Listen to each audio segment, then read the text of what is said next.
నెల్లూరు జిల్లాలో ధాన్యం రైతుల పరిస్థితి అగమ్య గోచరంగా మారింది. ప్రభుత్వం కొనుగోలు కేంద్రాలు ఏర్పాటు చేయలేదని అన్నదాతలు ఆందోళన చెందుతున్నారు.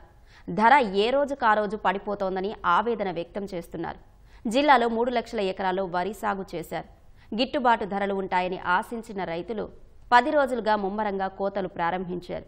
రోడ్లపై ధాన్యం ఆరబోసిన కర్షకులకు వర్షాలు కంటి మీద కునుకు లేకుండా చేస్తున్నాయి.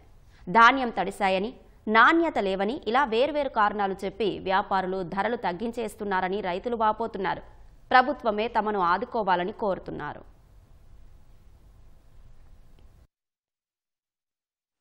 కొనుగోలు కేంద్రాలు పెట్టలేదు, అన్ని ఇబ్బందులు పడతాను.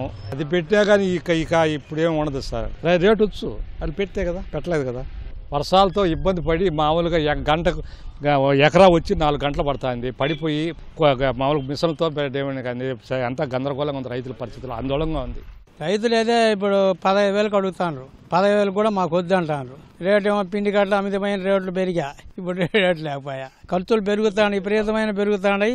మందు కొట్టిన వాడు కానీ ట్యాంకీకి 40-45 ఈ రకంగా అయిపోయింది. ఆల్రెడీ ఇప్పుడు 70% అయిపోయింది. పంట కూడా 30% ఉంది.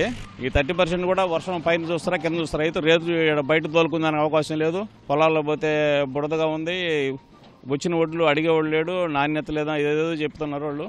సీఎంఆర్ అని ఉంటే కొంచెం రేటు 18,000-20,000 అని వచ్చి ఉండేది. అది కూడా లేకుండా పోయింది. కొనుగోలు కేంద్రాలు ప్రారంభించలేదు. సెప్టెంబర్లో ఎప్పుడూ లేదు, అక్టోబర్ నుంచి మేము ప్రారంభించేదన్నట్టుగా చెప్పారు. అదిగో తప్పది. 850 కేజీలు ఒక పుట్టి 850 కేజీలకు వచ్చి MTU 13,000 కొంటున్నారు నిన్న ఇవాళ. దాన్ని కొంతమంది అయితే అడగటల్లా. అసలు KNM వెరైటీలు అయితే 16,500 నుంచి స్టార్ట్ అయ్యి కిందకు దిగి ఈ రోజున 15,000. MSP ప్రకారం కొనాల్సింది 19,720 రూపాయలు. ఏదో విధంగా రైతుకు న్యాయం చేయాలి. ఈ తడిసిపోయిన ఒడ్లు కూడా కొనాలి.